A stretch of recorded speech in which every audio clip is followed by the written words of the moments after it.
महाराज जी, अक्सर लोग कह देते हैं कि अगर ये काम करना है तो जाके अपने आपके ईश्वर खुद कर देंगे।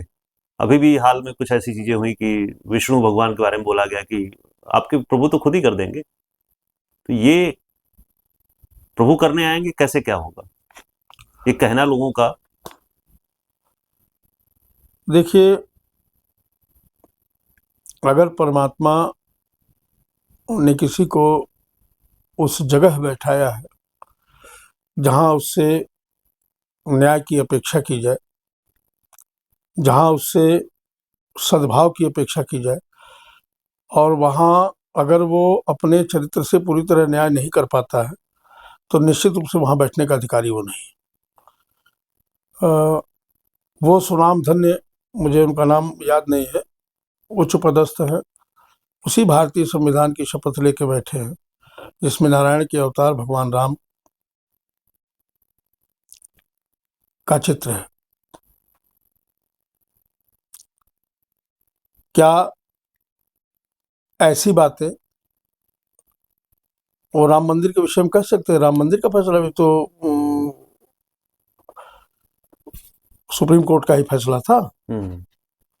वहां भी तो उन्हीं के समकक्ष लोग जो बैठे थे उस समय, तत्कालीन लोग, वो कह सकते थे कि जाके राम से कहिए मंदिर बना ले।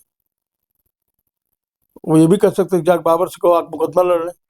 ऐसा उन्होंने नहीं किया। ये कमजोरी की बात है और भारतीय जनमानस के भारतीय मूल्यों के खिलाफ बात है। ऐसी बातों को करने वाले लोग अक्षम्य अपराध करते हैं। ईश्वर ही अगर सब कुछ कर ले तो आपकी आवश्यकता क्या है? इतनी बड़ी बड़ी व्यवस्थाएं क्यों बनी है? हजारों मुकदमे क्यों लंबित है धर्म से संबंधित अदालतों में? एक लाइन में हर मुकदमा समाप्त किया जा सकता है, जो ये लाइन जिसकी आपने चर्चा की। लेकिन ऐसा नहीं होता है ना। आज ज्ञानवापी का मुकदमा चल रहा है, भोज महाराजा भोज की भोजशाला का मुकदमा चल रहा है, ऐसे हजारों मुकदमे चल रहे हैं। तो क्या किसी भी उच्च पदस्थ व्यक्ति का जो सर्वोच्च पद पे बैठा है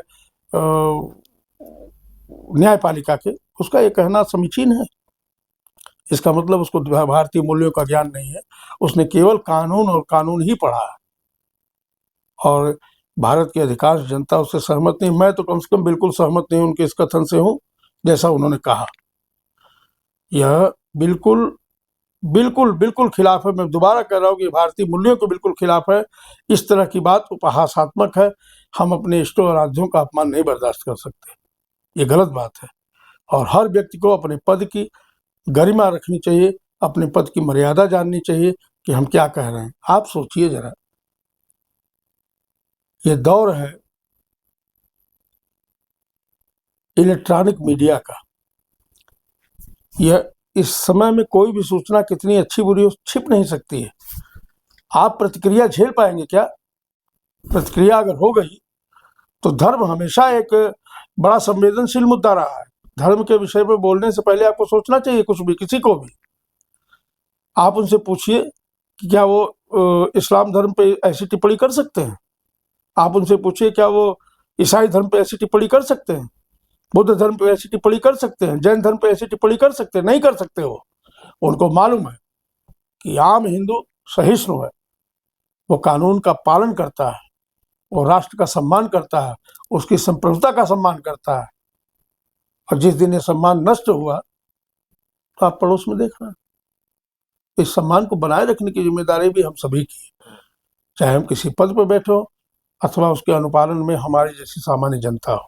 हम सबका नैतिक दायित्व है कि इस व्यवस्था को बरकरार रखें ताकि किसी तरह के आम जन विक्षोभ की स्थिति न उत्पन्न होने पाए।